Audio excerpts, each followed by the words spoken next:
Hello everyone, it's Helen here with Health and Hope with Helen. Thanks for joining me. Today we're going to talk about something that we have not yet discussed on my channel, but I thought today would be a great day to talk about it because I do want to bring awareness to this.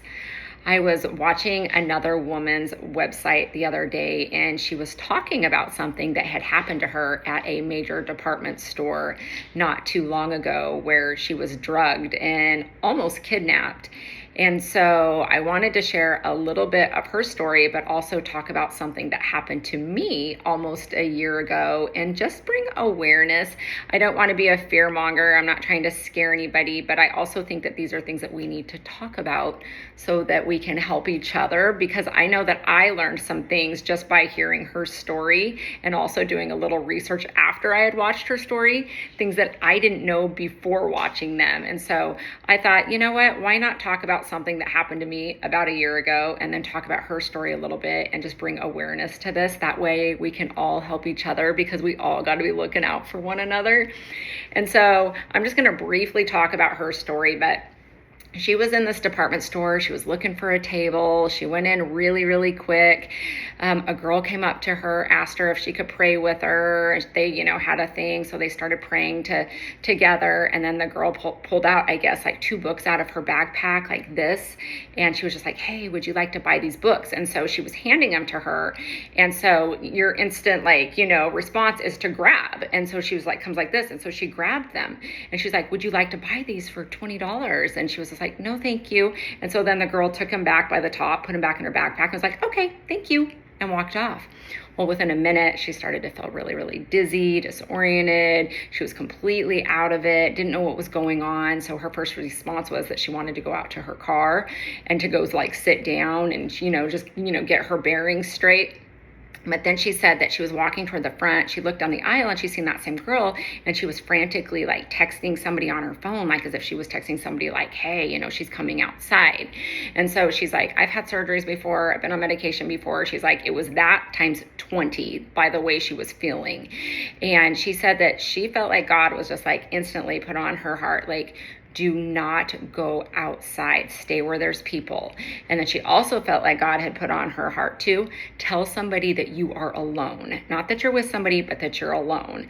And so she made her way over to the pharmacy. She sat down. The pharmacist ended up coming up to her and was like, are you okay? And she's like, no, I think I've been drugged. And so the pharmacist gave her Narcan, and then she proceeded to tell him, I'm alone, just in case they were to come and be like, oh, that's our friend, or that's my wife, or that's this and that, and try to drag her out of the store. Because at this point she knows, she's like, oh, they were trying to kidnap me, there was something going on, I was obviously drugged. Now that's her story, and I don't know whether or not the girl who had prayed with her, gave her the books that had the drugs on it or whatever, that she was ever caught. I would hope that they would have it on camera. Being such a large department store, you would only hope and pray, but I don't know. And this did happen at a department store here in Florida. And so it sounds like maybe it was just recently. I know she just posted the video at the beginning of the month. So of course, then I start going through all the other videos, and I'm like, guys, there's hundreds, if not thousands of videos of people telling similar stories to hers. And I'm like, why is this not rampant all over the news? I mean, granted, it is on this social media platform, but I'm like, man, this should be on the news. We should all be aware. But again, there's a fine line there, because you don't want people to live in fear, and you don't want to instill fear. And that's not what God wants us to do. But I think just so that we can be aware, be aware of what's happening, because as I was scrolling on some of those other sites, and, we live in Florida, it's one of the #1 states for sex trafficking here. And so there is so much of it going on. And honestly, on the news, you'll hear there were 60 kids, that were rescued out of a hotel, that were being sex trafficked. And I mean, that's just becoming everyday news down here. And so, I mean, you just can't turn a blind eye. You definitely have to be aware of what's going on and be aware of your surroundings. You really do have to keep your head on a swivel. Again, not to live in fear, but to be prepared. to be like alert. You can't get too complacent. I couldn't think of the word I wanted to say there, but you don't want to get too complacent because, guys, I'm somebody who would get really complacent and have been complacent because I can get really comfortable. Now, granted, I come from a really, really small town, and so it's a relatively safe place. And just being here for a few months, I am definitely learning like you can't be that way. It's a little bit different here. And I also heard, and this might help some people because I hadn't heard about it until I started researching a little more, like, okay, what's happening? But there's just different tactics that they use. Obviously, they're using young ladies to come up to you in the store asking to pray for you in the middle of the day when it's bright and it's busy. And so they're coming up to you in your vehicles when you're loading up your groceries. People will come up to you and act like they're in distress, like, can you help me? Can I this? Can I that? Can I borrow your phone? Can I, get a little bit of money? And so they're just trying to distract you so that, maybe somebody can come up behind you or somebody who's parked beside you.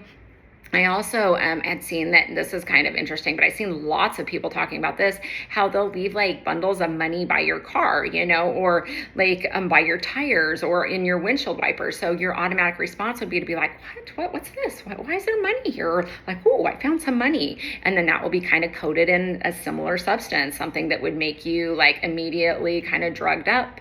And then they'll be parked like a couple down and boom, then they kind of move their way in. And so these things are happening. I know that we don't hear a lot about it. In fact, the money thing was a new thing for me. I know for some it was probably like, oh, come on now, that's been around for 20 years, but it's just like, I had never heard about that. So I was glad to know, because you guys, I want you to know why I was glad to know, because I would have been the person inside this department store who would have totally sat there and prayed with that girl. I would have been somebody who would have held those books and been like, oh, I would have maybe even bought those books. I would be somebody, if I found a pile of cash out by my car, who would probably picked it up and been like, okay, what is this? Or, if you had something on your windshield wiper or something on your door handle, like, what is this? And would grab it. So I have a very pure heart and a trusting heart, and that's just who I am. So I really, truly do believe that, like, I don't believe in coincidences, that I came by that video for a reason among the other videos, because I am somebody, and maybe you are too, that would just be like, have that trusting spirit, that trusting heart, and be like, oh yeah, I'll pick up this money, or maybe I'll go return it, or yeah, I'll buy these books and I'll sit here and pray with you. And so I believe the best in people, and not that you shouldn't, because I think that we should. However, I do think, again, you got to be aware of what's going on around you, and I'm learning that. I really am. And so I don't think it was by chance that I came across that video, because I think it was kind of like, hey, you may encounter this, or you may, so I feel like it was not an accident. And so my incident in Casper, Wyoming, it wasn't quite as scary as hers, but it's something that I did share with some people, but I don't know that I shared it with enough of people, because I really felt like, especially being such a small city, that it could have been something where I'd have been like, I should have maybe even made a video on it and been like, hey guys, just a heads up, like I'm making one now. So hopefully maybe somebody's watching this now. Granted, this was, like I said, several months ago, so I'm not really sure, but maybe somebody else that's watching this who's from Casper maybe had this same encounter, and I would love for you to drop it in the comment section just to know, because I know for me, it was really scary, because I'd never ever had something like this happen to me before. So, and that I spend a lot of time at the grocery store, because I even used to shop, like do those shop and drops where I'd get people's groceries and drop them off for them for a big department store in Casper. And so, like, I spent an insane amount of time in the store, and obviously just because I'm going on 49 and I like to shop. So I've been around for a minute. And so here I am, it's 3:00 on a Thursday. I'm going into just a local grocery store. It's a super busy grocery store. 3:00, thinking nothing of it. Get out of my car. I'm on the phone with my mom. I go into the store, and I'm not going in for a big haul. So I'm not going in for a bunch of groceries. I'm literally just going in to get shampoo. I was on a mission. I'm going in to get shampoo. So I get into the shampoo aisle, and as many of you know, like, especially like in Casper, it's not busy in the shampoo aisle at the local grocery store. It's just not. I mean, very rarely are you gonna have somebody even in that aisle for more than like a minute. So but I'm in the shampoo aisle all by myself. I'm about 15 minutes in, and I'm looking at every single bottle. I'm reading the back, taking my time. I had nowhere to go. And I tell my mom, I'm like, hey, I'm going to call you back here in just a little bit. It's going to be a minute.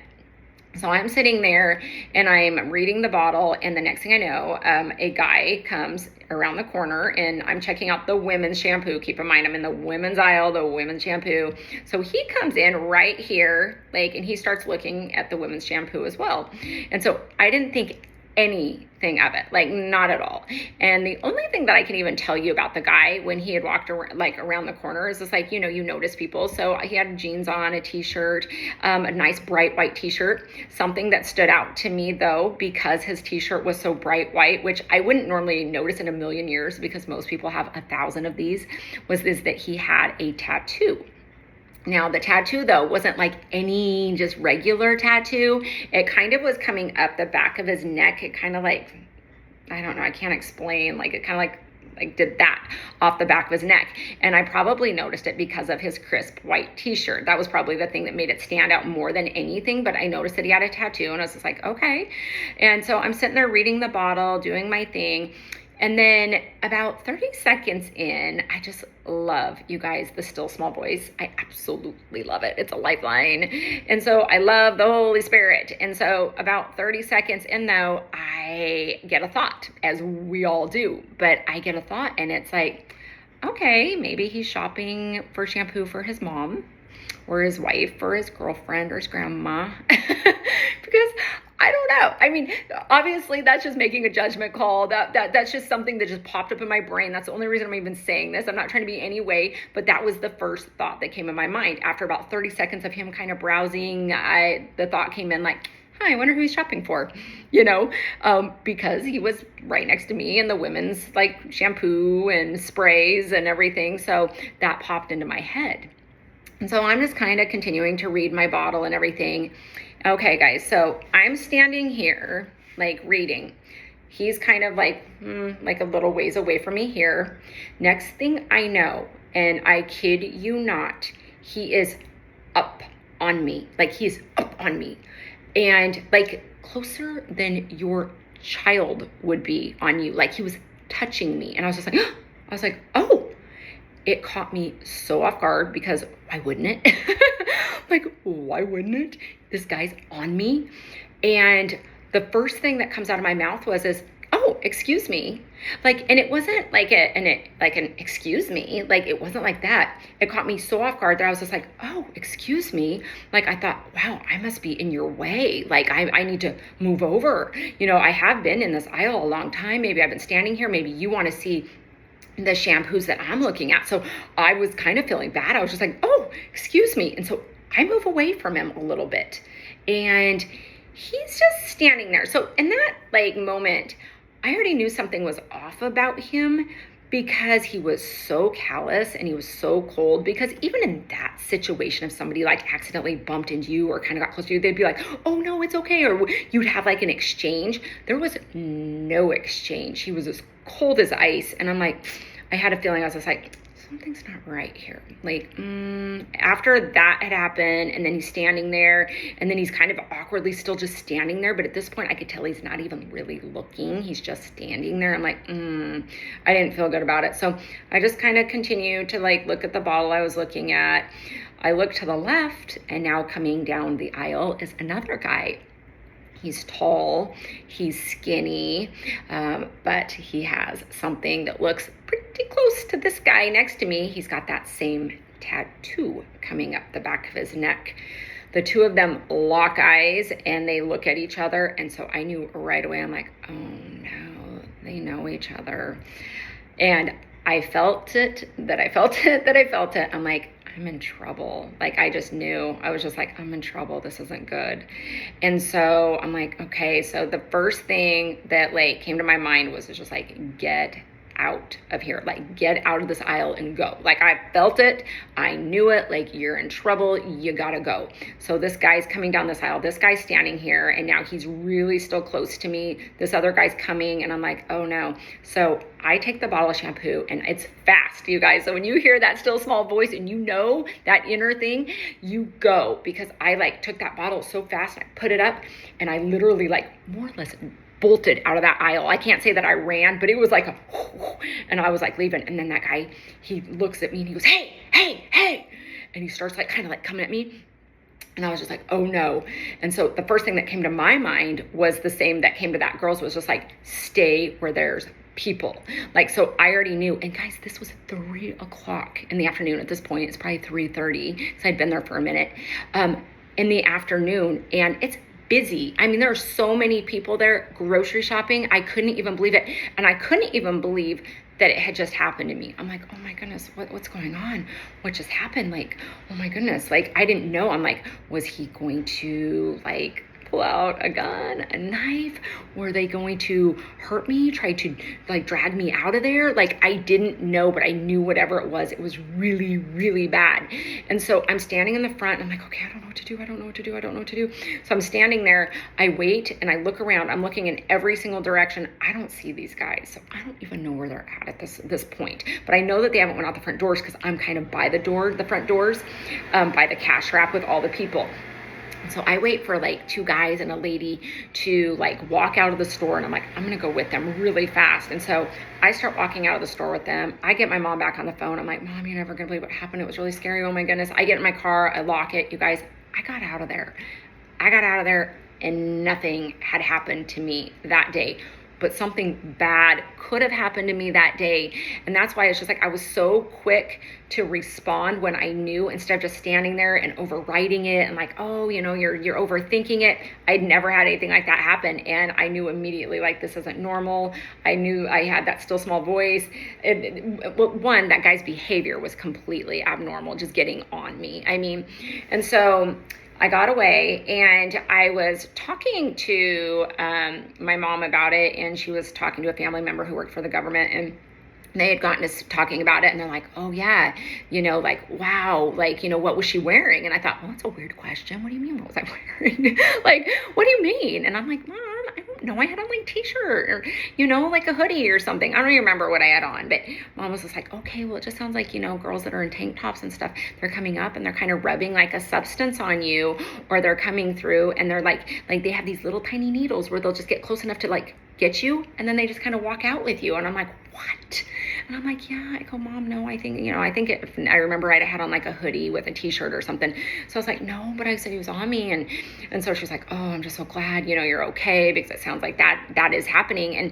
And that's the thing, it's happening. And why aren't we talking about it? So I did mention it to a police officer, and I was just like, hey, this is what happened. I just want to give you my story. Have you had any more reports? Because I thought, if it happened to me, it's probably happened to other people. I was not just the one that this had happened to at the store that day. I'm like, no, these guys have done it to others. And so I'm like, I wanted to know if anybody else had reported something like that. And being in a small town, people chitter chatter, they talk. I had talked to some of my friends who deliver groceries for this department store, and I was just like, hey, I'm just giving you a heads up because I know you're in the store a lot shopping for others, but I wanted to let you know what happened to me in the shampoo aisle. And so I kind of gave a heads up to them so that they could like share it with others. And I know at this department store, because I know the guys, the security, and they said that there was some guys with the same description that had been casing the store, I guess, for a couple of weeks, coming in and just looking around and browsing, not buying anything, looking like they're up to no good, just causing trouble a little bit. But he was just like, yeah, they fit that description you talked about. Now, whether or not they were the same guys, or maybe they're kind of part of a little bit of a, a gang. I guess gang, we'll call them a gang.